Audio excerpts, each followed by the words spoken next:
وہاں پہ بچوں کو نشانہ بنایا گیا, 175 بچے شہید ہو گئے, اسکول کو نشانہ بنایا گیا, وہ بھی گلے کا پھندا بنا ہوا ہے امریکہ, کیونکہ وہ جہاز وہ امریکہ کا حملہ ہے. تمام کے تمام اب عالمی ذرائع ابلاغ اور جو انٹرنیشنل آرگنائزیشنز ہیں وہ رپورٹ کر رہی ہیں کہ یہ امریکہ سے یہ سرزد ہوا ہے جی, جو اسکول کو نشانہ بنایا گیا تھا, جس میں 175 بچے بچیاں جو ہیں وہ شہید ہو گئے.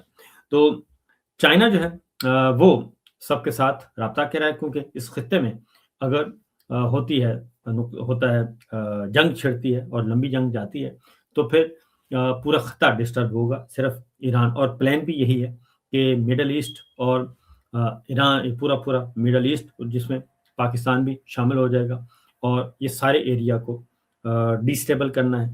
اور اسی لیے چائنا ایک طرف خصوصی مشن پہ نکلا ہوا ہے مڈل ایسٹ میں, اور دوسری طرف جو ہوا ہے افغانستان اور پاکستان کی جو جنگ ہے اس کو بھی بند کروانے کے لیے چائنا جو ہے وہ متحرک ہو چکا ہے. اور ایک وفد بھی ہماری اسٹیبلشمنٹ کا, ملٹری اسٹیبلشمنٹ کا پہنچا ہوا ہے علماء کرام کی صورت میں. وہاں پہ جو سابقہ جہادی کمانڈر ہیں ان کی مولانا فضل الرحمان خلیل کی صدارت میں, قیادت میں پہنچا ہوا ہے کابل. تو یہ بھی چل رہا ہے ادھر. اس کے بعد آتے ہیں اسی تناظر میں, کیونکہ جنگ بندی کی باتیں ہو رہی ہیں اور لڑائی کو ختم کروانے کی باتیں ہو رہی ہیں, اگلا ایرانی کے ساتھ ساتھ ہی پھر بات ہوتی ہے چین کے وزیر خارجہ کی ہمارے پاکستان کے وزیر خارجہ اسحاق ڈار سے. یہ بھی اسی پس منظر میں اگلا یہ ہوتا ہے جی رابطہ, اور پھر سعودی وزیر خارجہ اور اسحاق ڈار کا بھی رابطہ ہوا. تو یہ ایک پوری کی پوری ایک چل رہی ہے, چین چل رہی ہے, اور اس کا بنیادی مقصد یہی ہے کہ اس لڑائی کو بند کیا جائے. اور کیونکہ دوسری جانب اگر آپ تبصرے خاص طور پہ لینڈزے گرہم جو ہیں وہ میدان میں نکلے ہوئے ہیں, اور وہ بھرپور طریقے سے یو اے ای کو بھی لتاڑ رہے ہیں, اور یو اے ای کو بھی لتاڑ رہے ہیں, اور ادھر سعودی عرب کو بھی, کہ جناب آپ کیوں نہیں جنگ کرتے. اب لینڈزے گرہم نے ایک بات تو یہ کی کہ ایرانی حکومت گرے گی تو ہمارے پاس ایک نیا مشرق وسطیٰ ہوگا, ہم بہت سارا پیسہ کمائیں گے, یعنی کہ جو آئل کی تنصیبات ہیں ان پہ کنٹرول حاصل کریں گے. دوسرا انہوں نے کہا یو اے ای سے کہ جناب آپ کیوں نہیں اس میں آتے, آپ نے تو ابراہم اکارڈ سائن کیا ہوا, اسرائیل کو تسلیم کیا ہوا ہے. جب آپ نے ابراہم اکارڈ تسلیم کر لیا اور اس پہ اسرائیل کو تسلیم کر لیا, ابراہم اکارڈ پہ سائن کر دیے, تو پھر آپ کو تو ایران کے ساتھ خود لڑنا چاہیے. لیکن دوسری جانب ایک عام اور اہم بات ہوئی, اور انہوں نے کہا جی کہ جیسے ہی یہ بلکہ جی ہاں کویت کے قطر کے سابق امیر جو ہیں انہوں نے یہ بات کہی کہ جیسے ہی ان سے سوال پوچھا گیا تو انہوں نے کہا جیسے ہی قطر اور مڈل ایسٹ یا یو اے ای یہ جیسے ہی ایران کے ساتھ ہماری لڑائی شروع ہو جائے گی یا ہم جواب دینا شروع کر دیں گے تو پھر امریکہ اور اسرائیل بیچ میں سے نکل جائیں گے اور ہماری لڑائی شروع ہو جائے گی, اور پھر ہم دونوں کو, ایران کو بھی اسلحہ بیچیں گے اور ہمیں بھی اسلحہ بیچیں گے, خود پیسے کمائیں گے اور لڑائی ہماری ہوگی, معیشت بھی ہماری گرے گی. تو یہ لینڈزے گرہم نے بھی یہ ساری باتیں اسی طرح کی, تو لہٰذا چیزیں جو ہیں وہ تھوڑی سی سینسیبل وے میں چل رہی ہیں. نقصان تو ہو رہا ہے لیکن سینس موجود ہے, گڈ سینس موجود ہے جی, تو اس کے انڈر چل رہا ہے.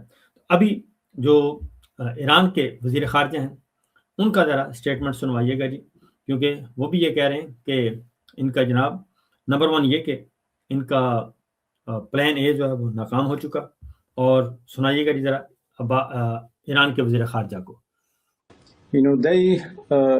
They thought that in a matter of 2 or 3 days they can go for a regime change, they can go for a rapid, clean victory, but they failed. So I believe that option, plan A was a failure, and now they are trying other plans, but all of them have failed as well. And I don't think they have any realistic end game in their mind, because we are seeing some sort of a chaos in their sayings, in their actions. They have just started to attack us blindly. تو یہ انہوں نے کہا کہ plan ہی ان کا ناکام ہو چکا, regime change operation کا تھا, لیڈرشپ مر جائے گی, ایران پہ قبضہ کر لیں گے, وہ ناکام ہو چکا, اور پلان اے بھی ناکام, اور ان کا اگلا پلان جو بھی ہے وہ بھی ناکام ہو جائے گا. پھر ایک اور بات انہوں نے کی, جب ان سے پوچھا گیا ایرانی وزیر خارجہ سے مذاکرات کا, تو انہوں نے کہا مذاکرات کوئی نہیں, اب تو ابھی کوئی ایسی چیز ٹیبل پہ نہیں ہے. سنائیے گا ذرا اگر آپ کے پاس. Leadership had any contact with U.S. officials? Is that something that he is open to talk about negotiations or a ceasefire? The question of talking with Americans or negotiation with Americans once again would be on the table, because we have a very bitter experience of talking with Americans. We negotiated with them last year in last June, and they attacked us in the middle of negotiations. And again this year, they tried to convince us that this. یہ بات انہوں نے کر دی تھی کہ پچھلے سال جون میں بھی انہوں نے کہا تھی کہ ہمیں یہ مذاکرات کا جھانسا دیا گیا تھا, تو اب مذاکرات نہیں ہیں. اس کے علاوہ ایک اور لیٹسٹ جو ان کی گفتگو ہے, اس میں انہوں نے کہا کہ مذاکرات جو ہیں وہ ٹیبل پر ہیں ہی نہیں, آف دا ٹیبل ہے. ٹھیک ہے جی, پہلے ذرا دو ہاتھ کر لینے دیں, اب جو لڑائی ہے وہ ہم بند کریں گے, ہم فیصلہ کریں گے کہ لڑائی نے کب بند ہونا ہے. اور اگر اس ساری چیز کو دیکھا جائے تو آج پھر خبریں آنا شروع ہوئیں کہ سب سے پہلے کہ صدر ٹرمپ جو ہیں ان کو نائب صدر کا جو نقطہ نظر ہے وہ بالکل مختلف ہے. پریزیڈنٹ ٹرمپ کا, صدر نے کہا کہ پریزیڈنٹ ٹرمپ نے کہا کہ وائس پریزیڈنٹ جو ہیں ان کا ایران اور اسرائیل امریکہ جنگ کے بارے میں بڑا ایک فلسفیکل ڈفرینس ہے, یعنی کہ اختلاف پایا جاتا ہے, بڑا پڑھا لکھا اختلاف. تو مطلب بڑا کلیئر ہے کہ یہ ہوتا ہے جی اسٹیٹ افیئرز میں کہ سیف ایگزٹ بھی رکھا ہوتا ہے, تو کوئی نہ کوئی پلان بی رکھا ہوتا ہے. تو پلان بی یہی ہے کہ اختلافات ہو گئے ہیں کیونکہ اچیو نہیں ہو رہا معاملہ, اور یہ جنگ جو سوچا جا رہا تھا کہ لمبی نہیں ہوگی وہ لمبی ہو گئی ہے. تو اب نائب صدر آ گئے ہیں اور وہ اب ایک اچھے گڈ کاپ کے طور پہ سامنے آئے ہیں, اور وہ کہہ رہے ہیں کہ جناب نہیں, یہ سلسلہ ٹھیک نہیں ہے اور ہمارا اس معاملے کو سلجھانا چاہیے.